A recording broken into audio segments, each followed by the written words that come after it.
Hi, grade ones. So, as you know, that we've been reading the book David Goes to School by David Shannon, and in class we read the book together with Miss Dua, and we talked about classroom rules. In a PYP school, though, we don't call them rules because rules is kind of like what the traffic department or the police, that's what they have, or the government, they make rules and laws. And when we were at school, they're more about agreements. We together think about the things that we agree on that's going to help our class to run smoothly. So let's have a look at this book, David Goes to School.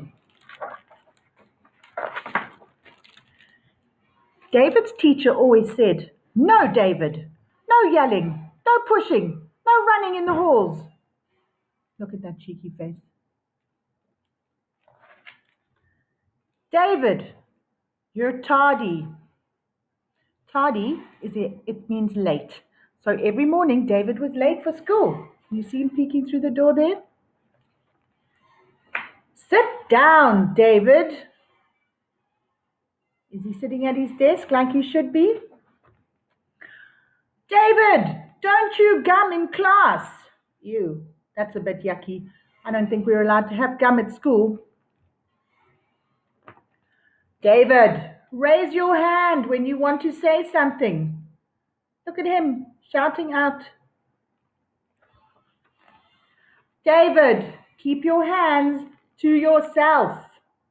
That's very important, especially in this time of corona. We keep our hands to ourselves. "David, pay attention." Look at him daydreaming, looking out the window, imagining what the clouds are doing. "Pay attention, David. Listen to the teacher." "David, wait for your turn."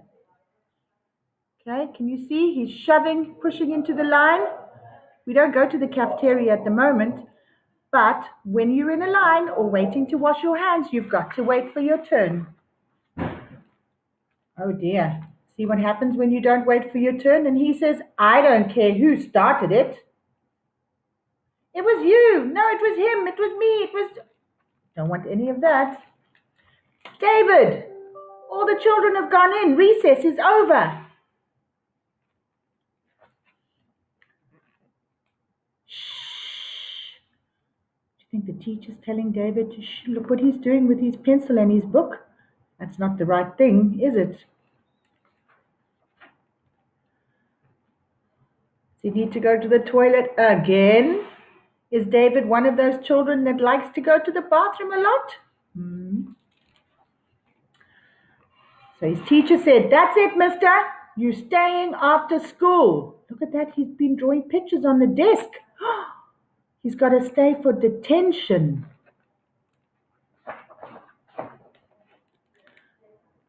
Can you see what he's doing? He had to clean all the desks. The teacher says, "David, have you finished?" Can you see how shiny and clean those desks are?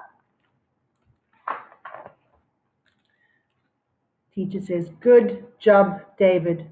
And she gives him a star. "Yes, David, you can go home now." So in class, with the children that were at school, we talked about being caring and being principled. Caring is caring for each other, caring for the environment, caring for your classroom, caring for your teachers. We talked a little bit about sharing. At the moment, we can't share. Okay? Everybody at school has their own pencils, their own colors, but usually we would say caring is sharing. We also talk about being principled. And principled is when you do the right thing. And you do the right thing even when nobody's watching you. So if you walk to the bathroom, are you walking instead of running? Now I want you to think about how you can be principled and caring at home. How are you going to help? What rules are you going to make, or what essential agreements are you going to make for your learning at home? I look forward to hearing all about your ideas on Seesaw.